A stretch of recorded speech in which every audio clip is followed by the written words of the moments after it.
Amigos de Biblia Libre, ¿cómo están? Mi nombre es Edgar Escobar, bienvenidos a este nuevo programa. Lo primero que quiero decir es que este programa no fomenta el odio, para nada. Tocaremos un tema polémico, difícil desde un punto de vista académico, pero no fomentamos el odio hacia ningún grupo. Podemos no estar de acuerdo con lo que algunos dicen, pero eso no quiere decir que los odiemos. Al contrario, los verdaderos cristianos estamos llamados a amar a todo el mundo. Y amar significa hacer cosas buenas por los demás. Y cuando nosotros demostramos bíblicamente que alguien está en un error, pues lo hacemos por amor a ellos, para que conozcan la verdad de la Escritura. Ahora, vamos a tomar un tema muy polémico en el día de hoy, donde las grandes mayorías hegemónicas quieren hacer creer que esta es la verdad absoluta y que nadie puede opinar diferente. Pero nosotros no estamos sometidos a esas ideologías hegemónicas, sino sometidos a la verdad de la Escritura. Así que nuestro compromiso primario es con la palabra de Dios. Por eso, si alguna persona seguramente piensa que esto es odio, seguramente se confundirá. No es odio. Estamos haciendo un análisis académico. Hoy tenemos a una youtuber que se llama Ramichuda, que tiene una opinión particular sobre 1 Corintios en el capítulo 6, en el verso 9 al 10. Y ustedes ya creo que sospechan sobre qué se trata ese texto. Escuchemos lo que ella opina sobre ese versículo.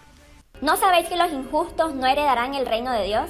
No os dejéis engañar, ni los inmorales, ni los idólatras, ni los afeminados, ni los homosexuales, ni los ladrones, ni los avaros, ni los borrachos, y sigue la lista. Entonces, vamos a centrar en estas dos palabras, ni los afeminados, ni los homosexuales. ¿Qué es verdaderamente lo que estaba intentando decir Pablo acá? Bueno, miremos las razones por las cuales en realidad este no es un argumento válido en contra de la homosexualidad. El punto número uno es que en realidad la palabra homosexual no existía en los originales hebreos y griegos. No hay una palabra que defina lo que hoy en día conocemos como homosexualidad en los tiempos bíblicos. De hecho, la palabra homosexual se inventó en 1869 por un poeta austriaco llamado Karl Maria Ketnepi. En realidad no sé si se pronuncia así, pero él inventó. Así que ¿cómo llegó una palabra que no tiene ni siquiera 200 años a un libro que tiene entre 4.000 y 2.000? Así que, bueno, básicamente los prejuicios de un grupo poderoso de personas que pensaron que esa era la definición correcta. ¿Cuáles son las palabras originales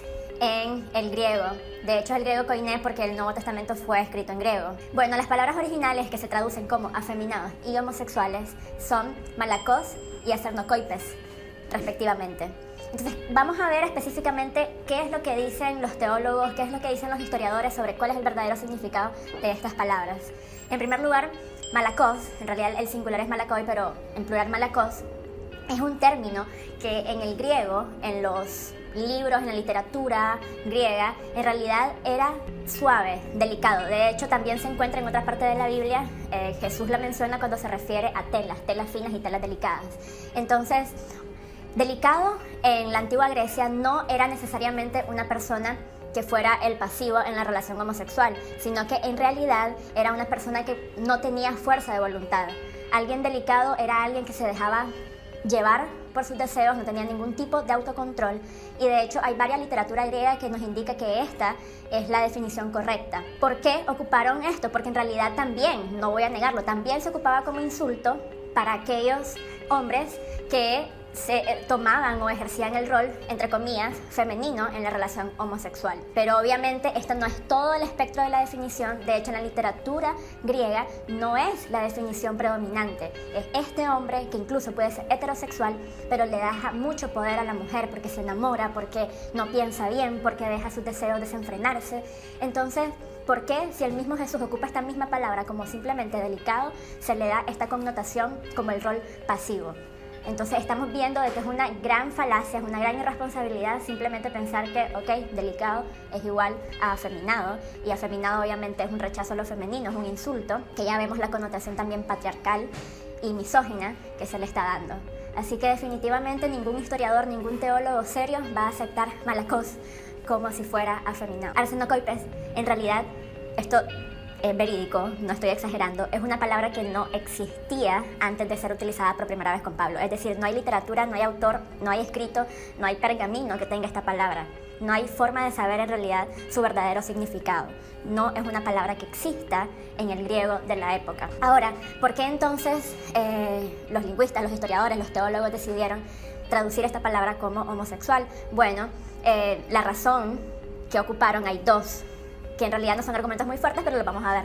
El primero es que, en realidad, arsen es hombre y coin es cama. Entonces, hombre, cama, tiene que ser aparentemente homosexual. En realidad fue una de las razones por las que dijeron probablemente esta es la definición, pero si sos un lingüista probablemente te sientas ofendido por esa explicación. Porque decir hombre, cama igual homosexual es como que yo diga y estudie el español y de repente digan que autocontrol, un concepto que ya vimos, y alguien lo lee y no conoce esta palabra y es nueva, le va a decir, seguro que están hablando del control de un carro, de un auto. Es la misma razón, es la misma explicación. Ahora, la segunda es que son palabras que se parecen a la forma en que fue traducido, porque el Antiguo Testamento, en Levítico, versículos que ya vimos en videos pasados, estaban en hebreo y fueron traducidos al griego también, griego koiné. Entonces la traducción tenía palabras similares. Entonces, de hecho la vemos aquí abajo, pongámoslas juntas, está lo que dice echarse con otro hombre, ¿verdad? En la traducción, y después miremos la palabra arsenokoi.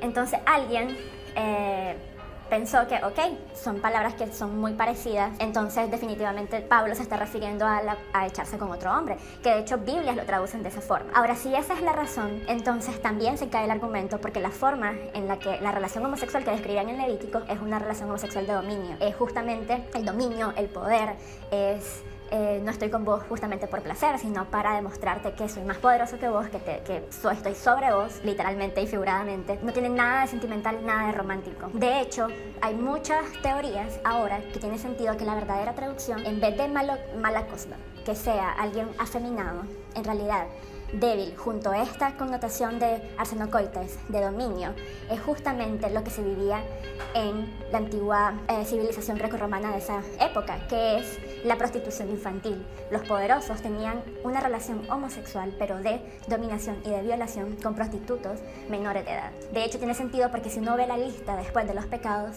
son pecados de explotación y de finanzas, ladrones, explotadores, entonces avaros.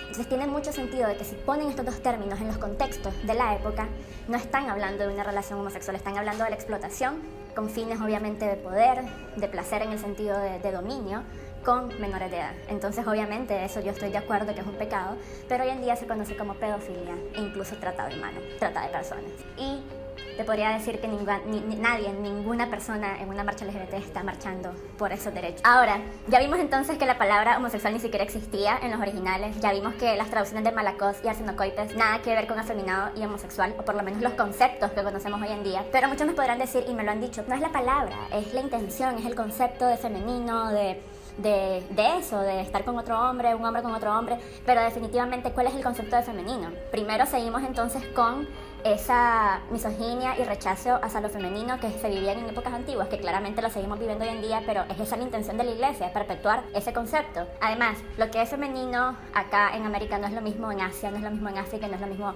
en Europa. Tal vez en Europa sí, porque pues nos colonizaron, pero definitivamente no podemos basarnos simplemente en el concepto. Al fin y al cabo, si vos decidís seguir usando este versículo como un argumento para rechazar y discriminar y engañar, está simplemente obviando lo que son pruebas que ya están siendo aceptadas por muchos de teólogos que incluso afirman que la homosexualidad es pecado. Ya no aceptan este argumento como uno de esos.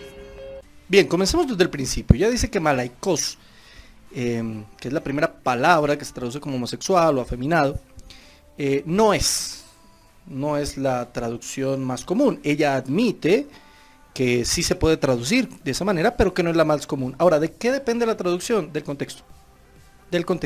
Que no sea la más común no quiere decir que esté mal traducido.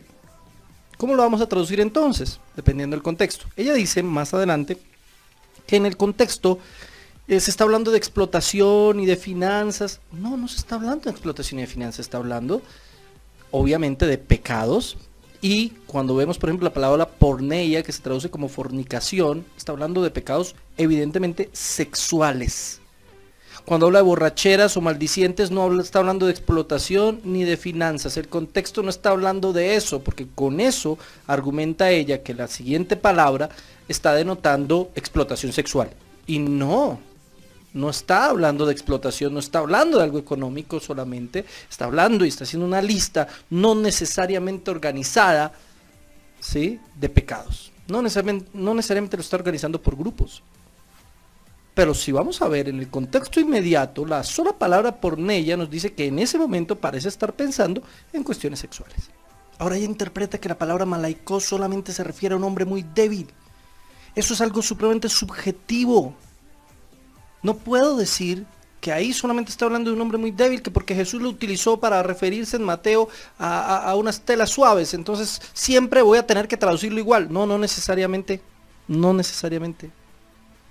El contexto de lo que está hablando Jesús es absolutamente diferente al contexto de lo que está hablando Pablo. Así que esa no sería la traducción más adecuada. Ahora ella afirma que decir afeminado a un hombre tiene una connotación misógina, machista, peyorativa, porque lo femenino es malo y lo masculino es bueno. No es por eso. Cuando usted va a ver el contexto general de la Biblia enmarca desde el Génesis hasta el Apocalipsis roles. No tienen que ver con algo positivo o con algo negativo. Lo negativo radica en no tener o no cumplir con el rol indicado por Dios desde el principio. O sea, no se trata de que decirle a un hombre femenino o afeminado sea malo porque ser femenina es malo, sino porque él es hombre. De la misma manera, si a una mujer se le dijese masculina sería malo, no porque ser masculino sea malo, sino porque ella es mujer. Se trata de los roles. Pero claro, ese es el discursito que tocan ahora muchas personas para simplemente hablar del patriarcado masculino y todas esas cosas que, bueno, en otro video seguramente hablaré de eso, con lo cual no estoy en lo absoluto de acuerdo. Michael Brown, en su libro Gay y Cristiano, alega, en resumen, la primera palabra malakos, o en plural malakoi, significa literalmente suave y se usa en este sentido en los versículos como Proverbios 25:15 y Mateo 11:8. Sin embargo, en otras partes de la antigua Grecia el término se utiliza comúnmente para la pareja receptiva en el sexo homosexual, así como para los hombres que se vestían y actuaban como mujeres. De ahí la traducción afeminados en la versión Reina Valera, pero claramente no significaba un hombre que simplemente tenía algunos rasgos afeminados no intencionales.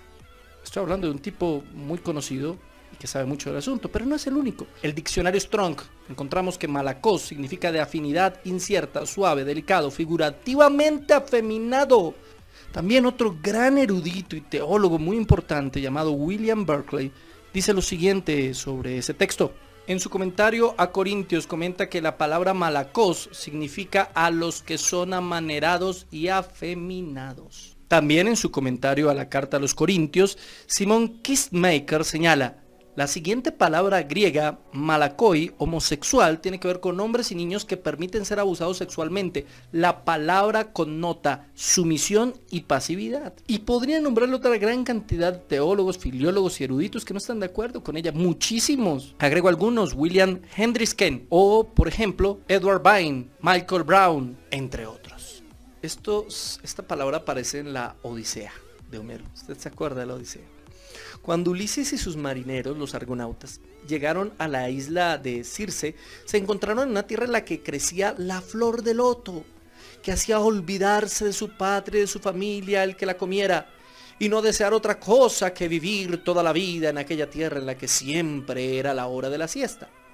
Ya no sentían, dice el texto, el ímpetu viril de elevarse a la cresta de la hora turgente.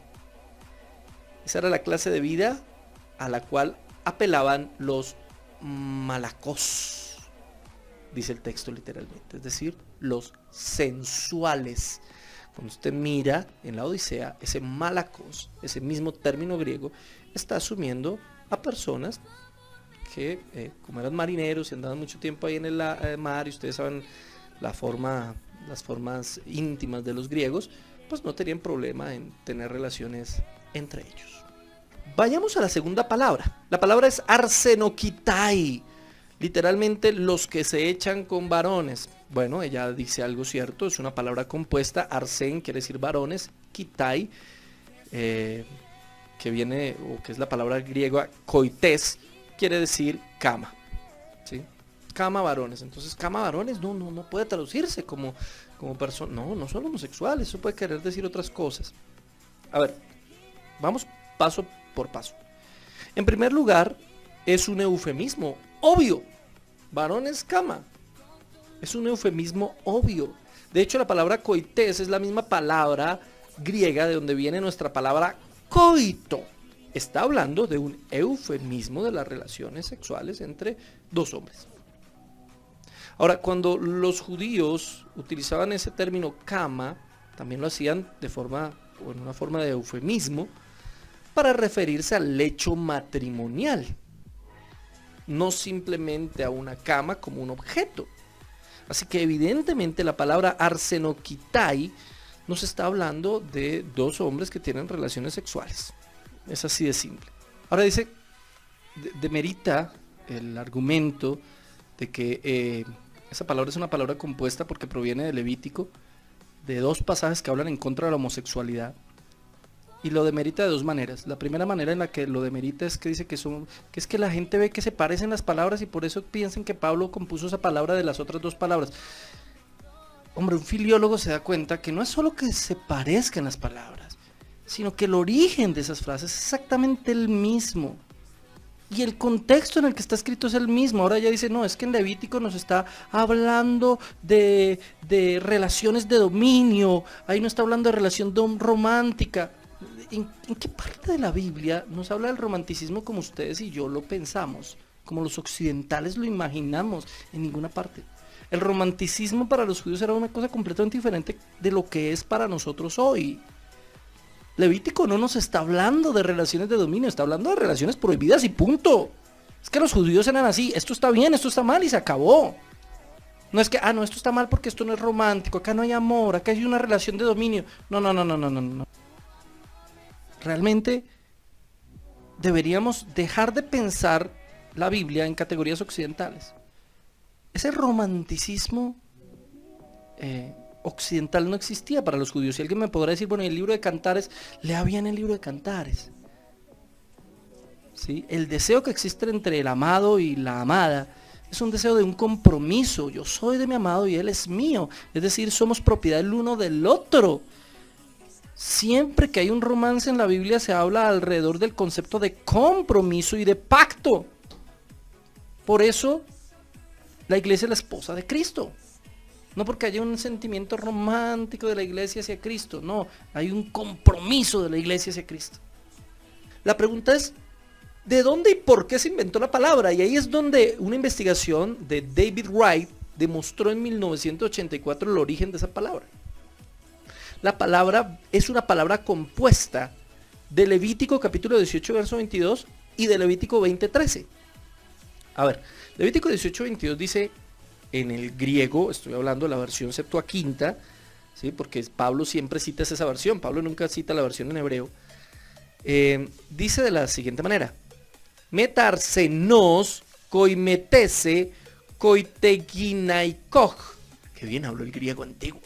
Y Levítico 20:13 dice, os ankoimente metarsenos koiten ginaikos. Literalmente, cualquiera que se acueste con un hombre, como si se acostara con una mujer. O sea, usa la palabra cama y usa la palabra varón o hombre, la junta y arma una nueva palabra. Él necesitaba designar de alguna manera a este tipo de acto o a las personas que les gustaba este tipo de prácticas. Y coge los dos textos del Antiguo Testamento que utilizan las dos palabras para armar una nueva palabra. No sé si fue Pablo, no sé si fueron los judíos helenistas, pero arman esa palabra para referirse a ese tipo de personas. Ahora, ¿qué importancia tiene eso? Pues que eso echa por tierra el hecho de lo que ella interpreta, y muchos de estos teólogos, eso no se lo inventó ella, eso se lo enseñaron a ella de otros teólogos, alrededor de que echar cama varón está hablando de pedrastia y está hablando de abuso sexual o abuso sexual a menores. Lo echa por tierra, ¿por qué? Porque en ninguno de los dos textos de Levítico se entiende esa connotación. Ninguno de los dos textos de Levítico está hablando de nada referente a abuso a menores. Y si componen la palabra uniendo algunas palabras que están en esos dos textos de Levítico, pues definitivamente el texto nada tiene que ver con abuso a menores o con pedrastia o con todas esas cosas. William Hendrickson, en su comentario a 1 Timoteo, donde está presente la palabra arsenokoitai, dice: inmediatamente después de inmorales, Pablo menciona a los sodomitas. La palabra empleada en el original está compuesta de dos partes, hombre y cama, particularmente la cama matrimonial. Por lo tanto, la referencia es directamente a los homosexuales masculinos, en otras palabras, a los sodomitas. El más grande erudito en griego antiguo es el doctor A.T. Robertson, y él dice que esa palabra es un compuesto tardío para referirse exclusivamente a todos los homosexuales, esa usada tanto en Corintios como en 1 Timoteo 1:10. De hecho, Michael Brown lo expresa muy bien en su libro de la siguiente manera: significativamente, cuando las dos palabras malakos y arsenokoites se utilizan una al lado de la otra, las connotaciones sexuales son innegables. La razón por la cual existe un acuerdo casi unánime en los principales diccionarios y traducciones. Solamente un pequeño puñado de personas que quieren hacer eisegesis, acomodar la Biblia a las nuevas ideologías modernas, son los que inventan y buscan la manera de decir que estas dos palabras no significan lo que realmente está traducido en la Biblia. Pero tenemos buenas noticias para nuestros amigos que tienen este tipo de prácticas.